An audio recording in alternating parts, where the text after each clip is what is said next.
بسم اللہ الرحمن الرحیم۔ السلام علیکم ناظرین، آج ہم دکھانے والے ہیں حضرت حسن بصری اور درویش کا واقعہ۔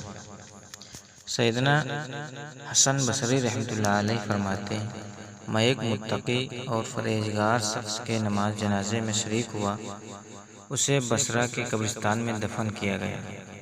تدفین کے بعد لوگ اپنے اپنے گھروں کی طرف چلے گئے اور میں قریبی جنگل کی طرف چلا گیا۔ وہاں اللہ کی قدرت میں غور و فکر کرتا رہا۔ ایک جگہ بہت گھنے درخت تھے۔ میں نے جب بغور دیکھا تو ان درختوں کے پیچھے ایک غار نظر آیا۔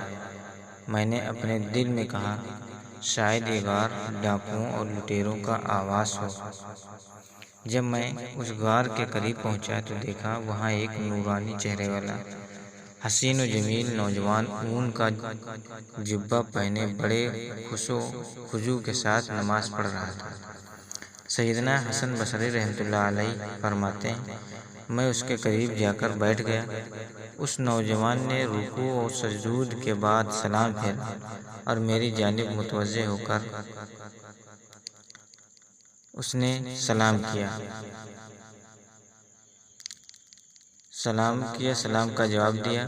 میں نے اس سے پوچھا، اے میرے بھائی، آپ کہاں کے رہنے والے ہیں؟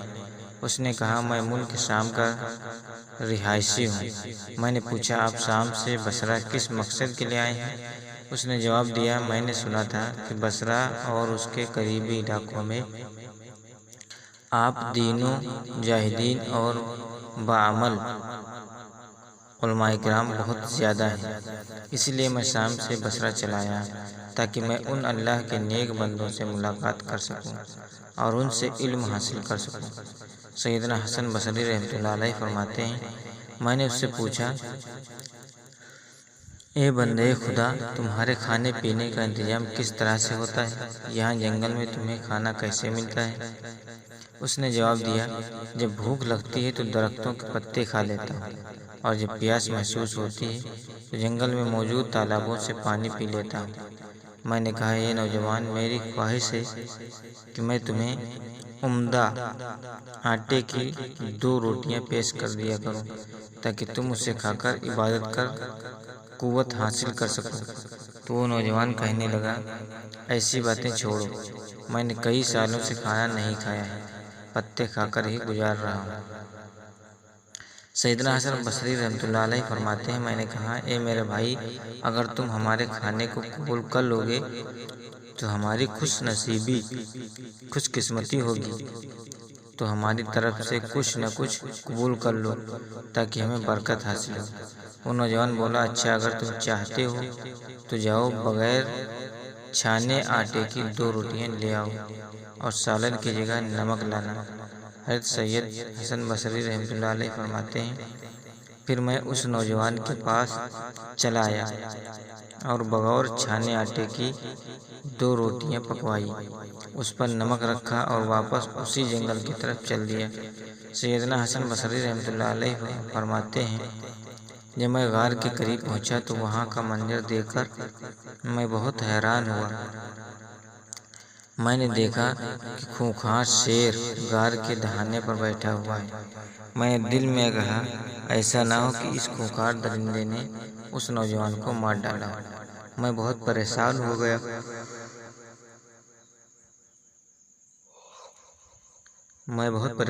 گیا تھا۔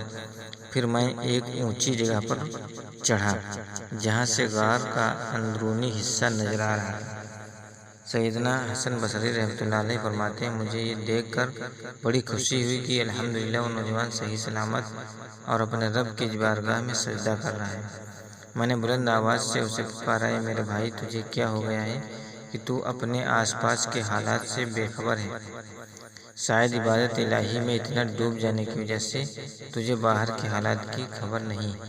میری آواز سن کر اس نوجوان نے نماز میں تخفیف کی اور سلام پھیرنے کے بعد کہنے لگا، اللہ کے ولی نے کہا، اے اللہ کے بندے، تم نے ایسی کیا چیز دیکھ لی جس کی وجہ سے تم اتنے پریشان ہو رہے ہو؟ سیدنا حسن بصری رحمۃ اللہ علیہ نے کہا، وہ دیکھو غار کے دہانے پر ہی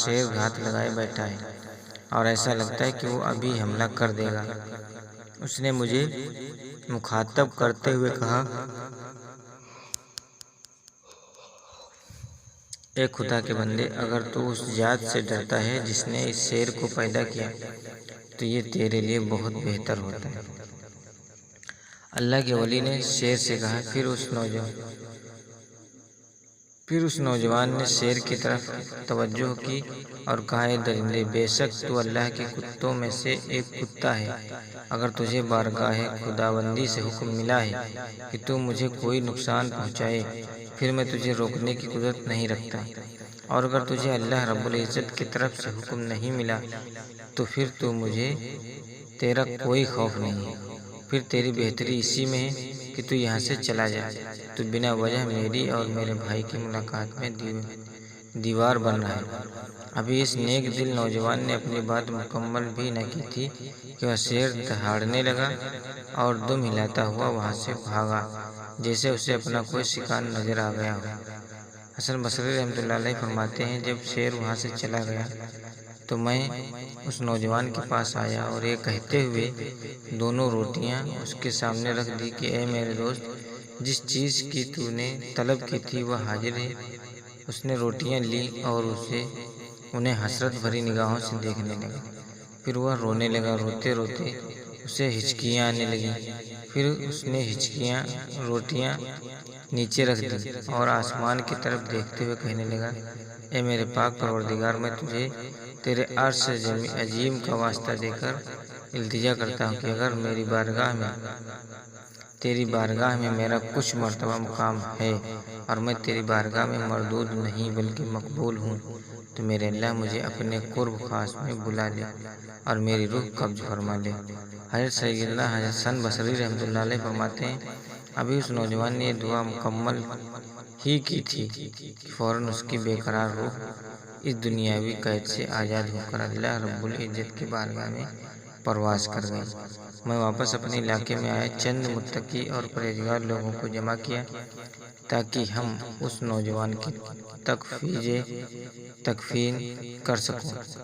میں اپنے ساتھیوں کو لے کر غار کی طرف چل دیا۔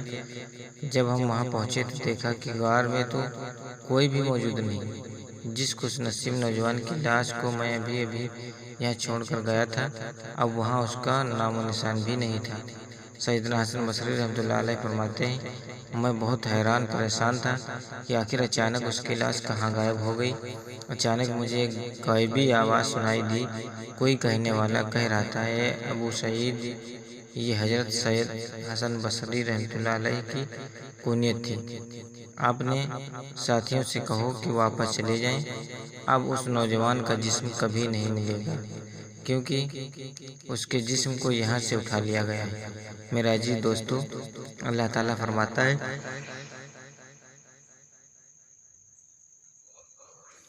کہ اے بندے، تو میرا ہو جا، میں تو تیرا ہوں، اور نہ ہی اللہ کی حرام کی کوئی کسی چیز کا خیال کرو، اور ہر طرح کے گناہوں سے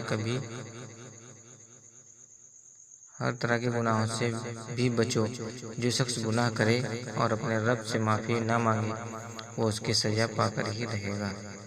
قیامت کے دن اس کا انجام دگنا کر دیا جائے گا اور ذلیل ہو کر اس میں ہمیشہ کے لیے پڑا رہے گا۔